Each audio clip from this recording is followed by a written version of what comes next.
Welcome back. The ANC's 54th National Elective Conference has resolved to downgrade the South African Embassy in Israel to a liaison office in solidarity with the Palestinian people.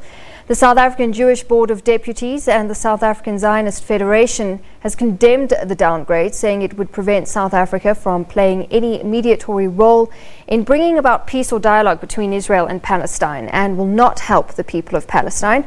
Joining us now to discuss this a bit further is Kwara Kekana from the Human Rights and Palestine Solidarity Organization, BDS. Kwara, welcome. Thank you for your time. Thanks, Natasha.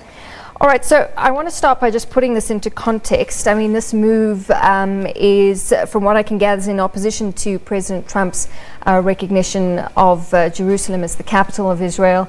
But it's also a swipe against the Israeli occupation on the West Bank.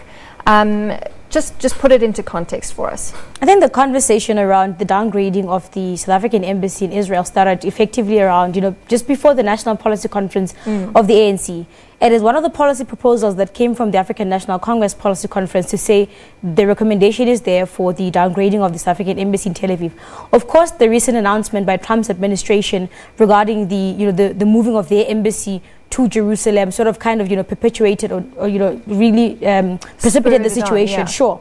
But I mean, even at the National Elective Conference of the African National Congress, it really put things into perspective. That what Trump's administration is doing is trying to legitimize the occupation, trying to legitimize settler colonialism. Therefore, it begs the question, what ought to be the role of the ANC as the longest, the oldest liberation movement on the African continent.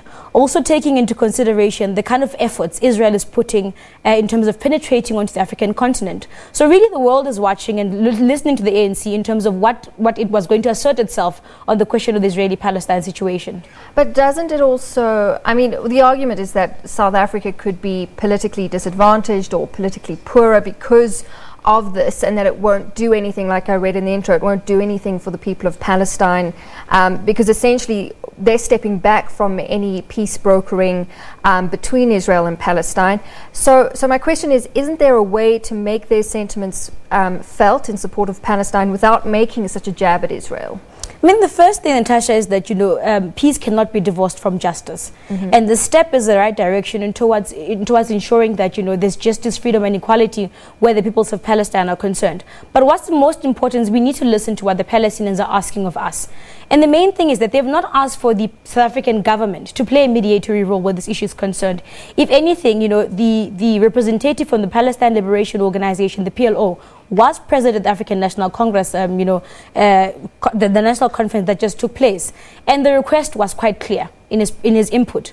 It was a request for the downgrade, and that's what the intervention that they're asking from the South African people. So they and don't the want them to intervene in any sort of peace brokering? Not in this context. No, the request was for the downgrade. Yeah. Surely this doesn't promote the well-being of this country's Jewish community, and it can be perceived as anti-Semitic. I think the first thing is that to be anti-Israel is not to be anti-Jew or anti-Semitic. And when we characterize Israel as an apartheid state, for example, there is a legal definition as to why Israel is an apartheid state. Or the term itself, apartheid, draws itself from the definition on the UN suppression of the punishment that comes of apartheid. It provides that legal definition as to what apartheid is. And for example, the South African Jews for a free Palestine in this country came out openly and said they support the resolution to downgrade the South African embassy in Israel. Of course, organizations like the South African Jewish Board of Deputies and the Zionist Federation feel differently. But they don't represent the Jewish community in totality in this particular country. But what's most important is that to be anti-Israel is not to be anti-Jew. The issue there is fundamentally a human rights issue. And Israel is in violations of international law. It is practicing the policy of apartheid. What does this say about the ANC's foreign policy and their processes towards foreign issues? The ANC talks about progressive internationalism, and that's what the conversation that was taking place even at the National Policy Conference, that when we look at the foreign policy of South African government, what ought it to be represent, what should it be representing? And the main thing that comes out is that it must champion human rights. Also in the context of the liberation struggle in this country and the struggle against apartheid, and also the isolation campaigns, the role of the anti-apartheid movement, the role of the international community advancing and advocating openly for isolation campaigns through campaigns of boycotts, disinvestment and sanctions, academic boycotts, sports boycotts, and so on. And the foreign policy of South Africa also out to, carry those values and carry those principles and fundamentally champion a human rights perspective and progressive internationalism. And we feel this particular resolution, sort of carries that in support of the Palestinian people.